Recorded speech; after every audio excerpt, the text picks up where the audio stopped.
Hey folks, it's Patriot Nurse. There's a lot going on in the world right now. I want to break down some of the current events and how we can best stratify our response to be prepared. Let's get started.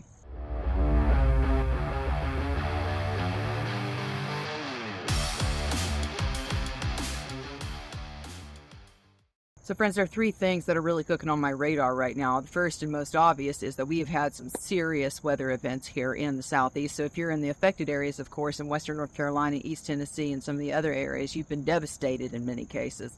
Now, thankfully, the area where I'm at was spared, but not very far from me. There's some massive flooding and some serious needs, and so we're definitely keeping people in our prayers and also trying to meet practical needs there as well. There are many local churches in the area that are collecting donations, and so I would recommend that if you know local churches in your area that are responsible for this, that you post them in the comment section below for the Western North Carolina, East Tennessee region, the other areas of severe flooding, for instance, in Florida and whatnot. A lot of people have been very severely hit by this, and I would say in some cases this is the most extreme flooding that we've ever seen. To my knowledge, East Tennessee in my lifetime has never seen flooding like what we've seen. We've got an entire area of I-40 that is gone effectively, and that is going to be out of commission until 2025 so basically next year they're expecting this thing to be gone. So that's an obvious one. When it comes to preparedness, I'm going to elaborate on things that we can, practical steps that we can take and things that we can do actually at the end of this video, so stay tuned for the practicals. The second thing that we should be aware of right now is definitely the strike on our ports of the people who are responsible for offloading things and loading freight. Now, this strike, of course, started today, but in my opinion, this might be potentially timed fortuitously to build up Kamala Harris because she's hemorrhaging legitimacy, not only in the polls, but particularly among men, white men. Nobody wants to vote for her because they see what an absolute buffoon and a complete idiot she is and a waste of air. And so when you've got someone like this that really can't sell themselves, the only way that the Democrats have to try and salvage some type of modicum of a actual plausible win that she might have, something that they could actually inflate to be within the realm of possible. The way that they could do this is to potentially manufacture a crisis, right, where she parachutes in to look like the savior and essentially negotiate some type of truce to save America from all this. But I'm guessing that they probably weren't planning on, in the meantime, or maybe they knew this was going to happen, potentially World War III kicking off with Iran sending more ballistic missiles to Israel. And in the midst of all this, escalating things more and more, oil prices are up. There's some serious things going down here. I actually am filming this video after having taught the boot camp class, which we did over the past week and a half here in Tennessee, and it's been a wonderful class and really had some incredible students, and people got prepared in class like they had not anticipated, and from start to finish, I think people found that they came away from class feeling much more confident in their capability to problem solve and to work a situation, have workable solutions, workable options in the event of not having conventional supplies by working with the herbs and by working with what they've got. We had a really good time in doing so. So I want to take these three things that we've talked about from a news standpoint and really elaborate on what we can do to prepare. So the first thing, when it comes to what we've seen here in recent days over this last week with the flooding, severe flooding that's been going on, many areas are under a boil water advisory. Now, this is great, but how in the world are you going to boil water if you don't have electricity and if you have limited amount of energy, such as propane or other effective, combustibles? Wood is not going to be a thing, right, in many cases, because the flood has taken it away, or the rain has rendered your wood pile in many cases not useful. So when you get to a position like this, a lot of people experiencing floods or in hurricane season, etc., they're experiencing this where they've got water needs, but they don't have a reliable way to filter and purify that water. And so I would recommend a system that will allow you to do so, a gravity water filtration system.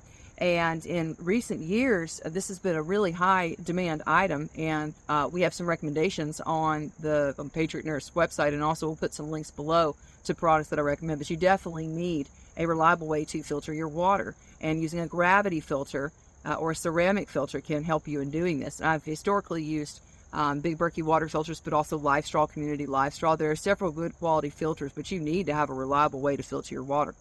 The next thing here is that you need prepared foods that don't require water in order to reconstitute them, which is basically canned foods. Now, one of the challenges, right, in the prepper world is a lot of people are focusing on long-term shelf storage. Well, that is good, but the flip side of the equation is that in order to use these foods appropriately, you have to heat them, you have to prepare them, and in many cases, you have to add water to them. Having canned foods as part of a well-stratified food preparedness program for you is really going to cover your bases, because when you have short-term needs, particularly short-term needs for food that do not require large amounts of energy to prepare them, that's really going to set you up for success more. So that's really where the canned foods and the non-perishable foods come down to. So having at least a couple weeks supply of that available in your home is part of this. Now also, many of these local churches and organizations that are collecting donations, they're collecting non-perishables for a reason, because people don't have, A, they don't have a home in many cases, but B, they don't have the ability to, prepare things with heat, etc.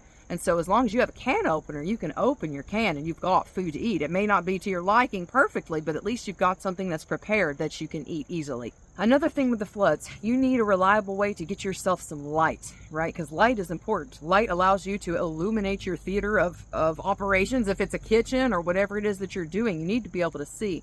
So having a solar-powered lantern or a crank-powered lantern with a battery backup is very useful, and I'll put a link in the description box below to the one that I've used and the one that I recommend. And an LED-based light source like this from a battery power bank or from a crank or from a solar power lantern, those are really helpful. In particular, the ones that I've used also have a USB charger port as well, so that way you can charge your phone. It won't do rapid charge, obviously, but it will keep your phone going, so that way at least you can send out a signal or you can send text messages, right? And that's another thing. A lot of times with the lines being down, Verizon experienced a major outage here over the past, I think, day and a half, with a lot of people not being able to access service with Verizon. So if you can't get a call out, you can at least get, in many cases, a message sent. So sending a text message to people and waiting is in many ways a much more effective way to communicate. Let's talk about the dock strike. So a lot of freight is obviously not being loaded, and we're looking at some major supply line disruptions if the strike is not resolved. And rather than opine about the situation of the workers and the unions versus the companies, rather than get into the weeds of that, I really want to look at what we can do practically to shield ourselves from this. So key items that you are expecting to come from overseas, particularly from Europe, this would be something to pay attention to and to stock up on if you have not already done so. Some of the weak points for a lot of people are who are formula feeding their babies. A lot of this formula that comes into the United States, particularly formula that we would call more the crunchy formula, the not chemically and like high fructose corn syrup laden formula. These formulas from Europe are coming in obviously on ships that are coming across the Atlantic. And so if you have, for instance, a need with baby formula, or you have a need with some type of a regularly used staple item that comes from Europe, then I would definitely pay attention to that. And if you don't have a good supply of that, I would look to pad your supply with at least a month worth if you could do that. As a result of some of the skirmishes and the happenings right now in the Middle East, oil has spiked. I would anticipate that it will continue to do so. But also something in the United States, our critical oil reserves are, thanks to Joe Biden and Kamala Harris as part of that administration, our critical oil reserves right now are at some of the lowest in my knowledge that they have ever been. So we are very vulnerable right now in the United States to the swings of everything that's going on. And when you consider what our position is internationally right now, we are looking at a waning combat effective force, because the Defense Department has focused more on which dress uniform transgender recruits should wear, as opposed to how effectively recruits are at using their rifle at intermediate distances. It's a little surprise then that the rest of the world doesn't fear us, but we are potentially looking at getting entangled in multiple different conflicts over the next several month period, particularly at the time of the election and moving forward from that. I think it behooves us definitely to keep the gas topped off in the car, but also if you do not have a decent supply of cash on hand to be able to, for instance, pay for groceries or expenses over really about a week's worth of cash, probably even two, if you can do that, I would look at making sure that was a possibility for you if you have the ability to do so. Because when it comes right down to it, not only are we experiencing issues locally here in areas that have been affected by the flood with ATMs not having enough cash, but also when you're looking at major supply line disruptions that the strike could bring, and also the issues with oil and gas prices potentially going crazy, or shortages because of potential war in the Middle East, you need to be able to pay for things in cash if at all possible and not be reliant upon credit cards. So make sure that's a priority for you. Friends, you are always going to be in a better situation by stocking up on the beans, bullets, and band-aids. The beans, obviously, so that you can feed yourself, having your food stored up, as we've talked about in this video, but also the bullets. You need to be able to defend yourself. Self-defense is critical, absolutely critical right now. And when you look at the position of the left in this country and the rhetoric with which they have been utilizing quite effectively against President Trump, to the effect of having 2 attempts on his life now, I think it behooves us that we should be capable and willing to defend ourselves in an increasingly uncertain future. And the third point, the band-aids. That is what I have spent the last week and a half of my time doing. But also, this is one of the reasons why I have the back catalog available for y'all here, because I recognize that not everybody can come to an in-person class. And so I have over a decade of my life and my videos for free here on YouTube. You can also train with me online if you can't get to an in-person class. We've also made available on the website, thepatriotnurse.com, supplies to assist y'all in getting secure with your herbal preparedness. And we have, to that effect, we have 20 herb kits. We have the Dr. Christopher's herbal preparedness kits as well, the family herbal kits that have capsules, that have tinctures, that have many different preparations ready to go, so that you have one bag that you can grab hold of and leave if you need to go. This is the bag that I take with me when I am on the road, and I would never tell you to purchase or carry an item to purchase that I didn't believe in and use myself. And also, we are in the process of premiering our Patriot Nurse Grab and Go kits. And our grab and go kits are designed to be able to take with you and leave. The kits themselves are made of, the box that it comes in is a very high quality box. And you can find this description. Actually, the product is for sale now on the Patriot Nurse website. We have an initial run right now. I think we have less than 50 left right now. They've sold quite a bit even before we launched them.